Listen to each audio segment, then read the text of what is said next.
Frères et sœurs, la venue des mages depuis un pays étranger, à l'aube de la vie du Christ, constitue une préfiguration de ce qui va se passer dans la suite de l'histoire.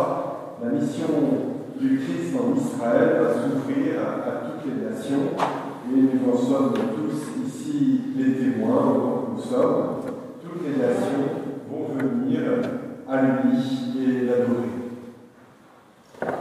Je voudrais relever quelques éléments symboliques de ce récit, trois qualités des mages qui sont au cœur de cette histoire et qui peuvent nous inspirer.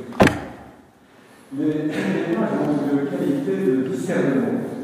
Ce n'est pas le lieu ici d'entrer dans les hypothèses sur ceux qu'ils ont vus, mais le fait est qu'ils semblent avoir été les seuls à avoir vu le signe et les seuls à être venus. C'est eux qui annoncent la nouvelle quand ils arrivent à Jérusalem et tout le monde est étonné de ce qu'ils disent.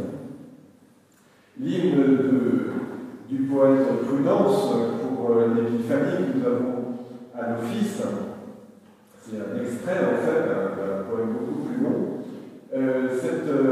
Cet hymne semble indiquer autre chose. Il dit: vous qui cherchez le Christ, levez les yeux en haut et regardez, car pour vous s'est levé un signe dans le ciel, une étoile plus brillante que le soleil, une lumière qui surpasse tout éclat. L'étoile plus brillante, décorée à illuminer, elle surpasse en beauté et en lumière le soleil. On comprend qu'elle est brillante, en fait, à cause d'une lumière spirituelle. À cause de la lumière spirituelle qu'elle contient, elle surpasse en beauté et en lumière le soleil de ce monde. Si ça avait été une vérité physique, il y aurait eu un mouvement de foule et qui se serait inquiété, il y aurait eu une effervescence pour ce phénomène cosmique. La qualité des mages, c'est leur discernement. Ils ne s'arrêtent pas à tout ce que le monde voit à la lumière du jour, mais ils observent de nuit. Et au milieu de la multitude des étoiles, ils discernent l'étoile unique entre toutes. Le signe dans la nuit représente ce monde qui ne connaît pas le vrai Dieu, qui est rempli d'une multitude d'idoles, de stars, on dirait aujourd'hui, dont l'éclat est toujours décevant à la fin. La qualité des mages, c'est leur discernement. Ils discernent l'étoile qui, par sa signification, cette étoile qui, pour l'esprit, est plus brillante que le soleil. Leur deuxième caractéristique, c'est qu'ils se mettent en marche, ces mages. Ils élaborent tout un programme en réponse à ce qu'ils ont discerné grâce à leur science. Comme Abraham, ils quittent leur pays. Ils font à peu près, ils viennent de l'Orient vers Israël. Ils font le même trajet que Abraham. Ils quittent leur pays à la vue de l'étoile. Ils laissent leurs occupations et ils emportent de précieux présents pour le roi des Juifs. Parce qu'ils ont réussi à comprendre cela à partir de l'étoile et peut-être aussi à partir de l'écriture, comme l'oracle de Balaam qui leur était connu, qui a pu leur être connu par la diaspora juive. En tout cas, à la vue de l'étoile, ils se mettent en marche. Ils se mettent en marche dès que, aussi, quand ils sont à Jérusalem, dès que Bethléem leur a été indiqué. On les voit se mettre en marche, sans doute en soirée, puisque l'étoile brille dans le ciel et ils se réjouissent de son éclat. Au moins à la fin du récit, on les voit marcher de nuit dans un terrain étranger. Voilà la qualité de ces mages. Ils sont animés d'une confiance et d'un enthousiasme qui se traduit en actes. Enfin, la liberté. Ils sont partis pour honorer un roi et ils sont libres par rapport au roi de ce monde.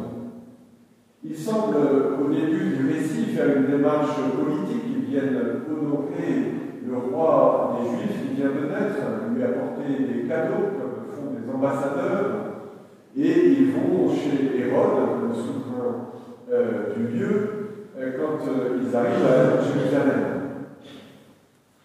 Mais bien qu'il semble faire une démarche de ce monde, il s'agit de bien autre chose, puisque lorsqu'ils entrent dans la maison, lorsqu'ils voient la pauvreté de la Sainte Famille, leur cœur est davantage guidé par la joie qu'ils ont eue à voir l'étoile. Ils ont été transformés par leur voyage, leur cœur est ouvert pour reconnaître dans cette humble maison le Seigneur. Ils se prosternent et ils font leurs offrandes. Ce qu'ils ont vu devient plus important que les grands de ce monde, devient plus important que tout ce qu'ils avaient pu penser auparavant, et ils sont profondément libres pour s'en retourner par un autre chemin, malgré l'injonction que leur a faite Hérode. Et c'est cette liberté, c'est cette transformation de leur cœur qui donne à la Sainte Famille un laps de temps salutaire pour fuir en Égypte. Nous célébrons l'Épiphanie pour les frères, c'est l'ouverture de notre année jubilaire, et nous pouvons nous approprier cette démarche de l'âge, nous approprier le discernement. Le Christ nous a rappelé, nous avons une étoile plus brillante que le soleil, il nous faut la discerner dans la nuit en précurseur. Le discernement dans la nuit doit devenir notre spécialité, c'est notre vocation de religieux pour le monde, notre vocation de religieux apostoliques en particulier, discerner au milieu de la nuit de ce monde une étoile qui est présente, la présence du Christ qui nous appelle et qui vient donner un sens à notre monde qui en a besoin.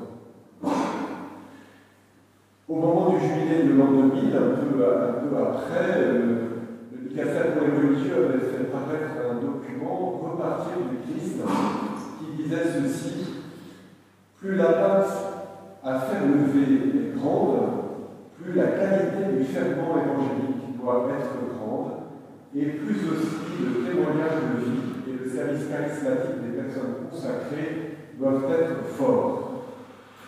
Voilà la vocation des consacrés au moment qui ressortait de la célébration du jubilé de l'an 2000.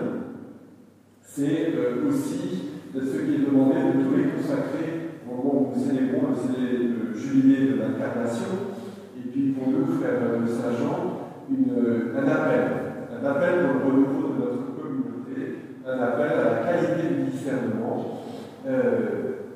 et à être un ferment de qualité, avoir une qualité évangélique plus grande pour relever les défis de notre temps. Enfin, l'étoile que nous avons discernée est un appel, deuxièmement. Un appel à nous lever, à nous mettre en marche, à avancer en eau profonde, comme le disait Saint Pape Jean-Paul II au moment du Grand Jubilé. Se mettre en marche, y compris pour marcher de nuit en un terrain étranger. Tous les spécialistes prospectivistes actuels le disent, la caractéristique de notre monde est d'être devenu de plus en plus imprévisible. Et la seule chose qu'on peut prévoir, c'est qu'il va devenir encore de plus en plus imprévisible. Le risque, quand le terrain est imprévisible, c'est de prendre peur et que tout le monde reste chez soi dans une position de défense. Notre témoignage religieux est d'autant plus nécessaire. La foi et l'enthousiasme doivent l'emporter chez les religieux et ils doivent être signe d'espérance pour le monde. C'est le thème que pape François a donné au jubilé de l'incarnation, être pèlerin d'espérance. Voilà un témoignage qui est un mot qui est un programme pour nous, pour notre année jubilaire. Enfin, la liberté intérieure des mages. Les mages sont partis avec un premier projet. Dieu a béni leur chemin et toute leur histoire, mais il lui a donné une signification nouvelle, une signification plus grande. Ils étaient partis pour vénérer un roi de la terre, ils sont devenus des adorateurs du Dieu qui est amour, au nom de tous les hommes et de toutes les nations. Ils sont rentrés par un autre chemin, conformément à une autorité plus grande que celle d'Hérode, auquel il les avait accordé de l'autorité, puisqu'il s'était adressé à lui, il le respectait jusqu'alors comme un grand de ce monde, après avoir rencontré le Seigneur dans sa pauvreté et en même temps sa majesté d'amour. Il se met en route selon une notion plus intérieure. Notre chemin n'est connu que de Dieu, le chemin du passé dans sa signification véritable, et aussi le chemin de l'avenir. Mais ce qui est certain, et Dieu renforce notre certitude, c'est que nous avons rendez-vous avec le Christ qui nous attire à lui selon le genre de vie qu'il a choisi pour lui. Ce qui est certain, c'est que nous sommes appelés à discerner son étoile et à l'adorer quand nous l'avons trouvée. Ce qui est certain, c'est qu'en lui, tout prend sens et s'éclaire d'une belle lumière plus grande encore que celle du soleil. Ce qui est certain, c'est que nous sommes appelés à le célébrer dans la liturgie, à lui offrir le présent de notre vie et de notre service, et à aller dans le monde pour porter sa parole.